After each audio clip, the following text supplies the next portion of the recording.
Andrew Lovell is a farmer from New Brunswick who's looking forward to passing his farm on to his kids. Today he testified before the Finance Committee that the minister's amendments to Section 84(1) of the Income Tax Act would double the tax that his family would pay on that transaction. Meanwhile, there would be no tax if he sold the farm to McCain Family Foods. Mr. Speaker, that means that farms like Andrew's will be taken over by big corporate giants. Will the minister announce today that he's backing down on the draft legislation that would take Andrew's farm out of his family? Honourable Minister of Finance. Mr. Speaker, creating a tax system that's fair for the long term is very important. Listening to Canadians along the way to make sure that we understand how we can do that best is also important.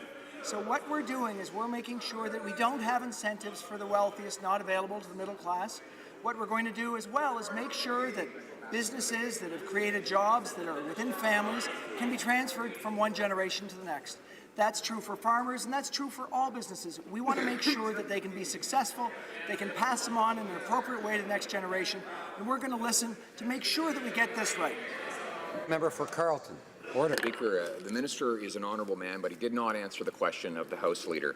He committed in writing to prevent a conflict of interest situation from arising and to avoid the perception of preferential treatment that he would abstain from any matters relating to Morneau-Chapelle. Today we had two witnesses that testified under oath that his tax changes will lead to a large increase in the number of people who put money into individual pension plans that are offered fairly uniquely by Morneau-Chapelle.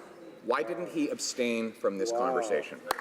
Honourable Minister of Finance. Mr. Speaker, I can only say that saying something doesn't make it true. What we need to do is focus on what's actually going on here. We have a system that encourages...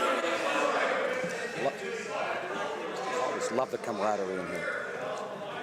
Order, order. I have to hear the answer from the Honourable Minister.